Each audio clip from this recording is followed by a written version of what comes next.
Ce soir, nous franchissons les portes d'un lieu où le temps semble s'être arrêté. Un bâtiment ancien imposant, silencieux mais jamais vraiment vide. Bienvenue au vieux palais de l'Assomption. Ici, chaque pierre porte une mémoire, chaque mur a été témoin de décisions irréversibles. Et certains murmures n'ont peut-être jamais quitté ces lieux avant même que ce palais n'existe. Le territoire vivait déjà. Au cœur de la Nouvelle-France, la région de l'Assomption se développe lentement, bordée par la rivière.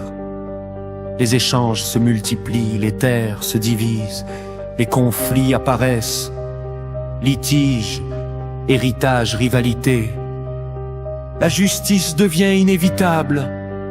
Mais au départ, ce lieu n'était qu'une simple maison. Les premières pierres sont posées. Une résidence s'élève, solide, fonctionnelle. On y entend le bruit des sabots sur la terre battue, le froissement des ballots de marchandises, le crépitement des chandelles dans l'hiver québécois.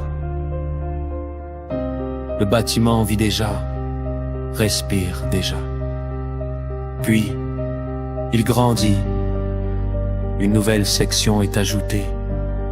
Le lieu devient stratégique.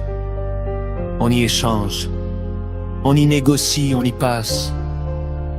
Certains disent même que des marchandises liées à la compagnie de la baie d'Hudson y ont transité. Comme si ce bâtiment attirait déjà les passages. Mais c'est en disant d'être ondeuse que tout bascule. Le lieu devient un palais de justice. Les voix changent, les murmures deviennent accusations, les discussions deviennent jugements.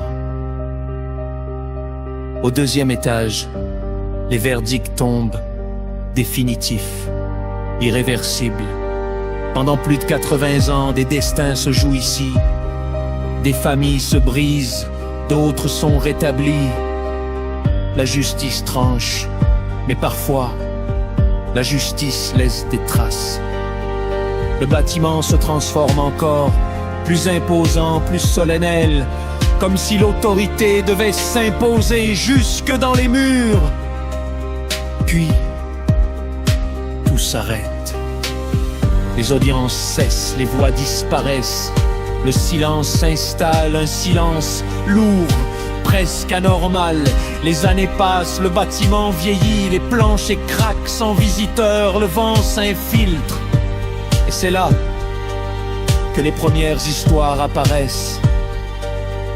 Des pas sans présence, des courants d'air glacial, des ombres qui traversent trop vite pour être vues.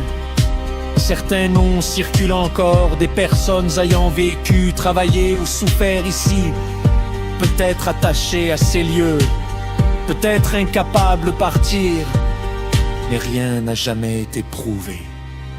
Seulement raconté, transmis, murmuré, puis, contre toute attente, le bâtiment renaît. Restauré, préservé, il devient un lieu de culture, de musique, de rassemblement, de vie. Mais malgré les rires, malgré la lumière, quelque chose demeure. Comme une présence discrète, un souvenir persistant. Aujourd'hui encore, le vieux palais observe, immobile, patient. Il a été une maison, un commerce, un tribunal, un lieu abandonné, un espace de renaissance. Et à travers tout cela, il n'a jamais oublié, car certains lieux ne se contentent pas de traverser le temps.